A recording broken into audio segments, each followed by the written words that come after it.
আচরণবিধি লঙ্ঘনের ঘটনা ঘটছে, বারবার কিন্তু অভিযোগ করা হয়েছিল, কিন্তু সেটার পরও কিন্তু আমরা তাদের পক্ষ থেকে কোনো প্রপার রেসপন্স কখনোই পাইনি। আজকে আমরা সকাল থেকে যেটা দেখছি, প্রথমত পোলিং এজেন্ট নিয়ে গতকালকে রাত থেকে সমস্যা। পোলিং এজেন্ট কিভাবে নির্ধারণ হয়েছে, কারটা নির্ধারণ হয়েছে, কারটা বাদ করেছে, সেটা কোনো স্পেসিফিক মানে জবাব কিন্তু আমরা প্রশাসনের কাছ থেকে দেখিনি।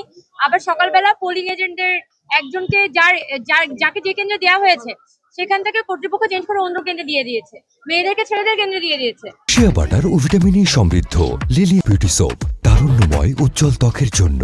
এটার ফলে আমাদের কিন্তু প্রচুর ভোগান্তি পোহাতে হয়।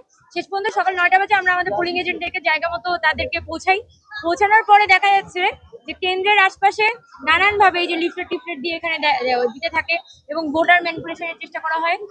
আবার দেখা যায় কেন্দ্রের ভিতরেও কিছুক্ষণ আগে শুনেছেন যে কিছু প্রার্থীর নাম লেখা সিল মারা হচ্ছে, যে ওখানে ব্যালট পেপার পাওয়া গেছে। তো এই জায়গাগুলো অবশ্যই আশঙ্কার বিষয়। আমরা পরিস্থিতিটা অবজার্ভ করছি এবং অবজারভেশনের ভিত্তিতে সিদ্ধান্তটা দিব।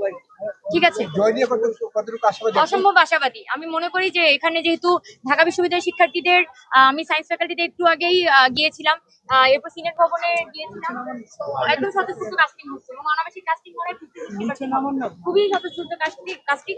সেখান থেকে আমি আশা করি যে এইবার নিরপেক্ষ প্রার্থীরা বের হয়ে আসবে এবং আমরা যারা ক্যাম্পাসের জন্য কাজ করতে চাই সেই ধরনের স্টুডেন্টরাই আসলে এখান থেকে বের হয়ে আসবে।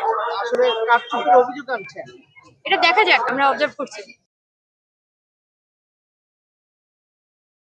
লিলি বিউটি সোপ, যার অ্যান্টি এজিং গুণ তারুণ্য ধরে রেখে ত্বকে করে উজ্জ্বল, তারুণ্যময় উজ্জ্বল ত্বক।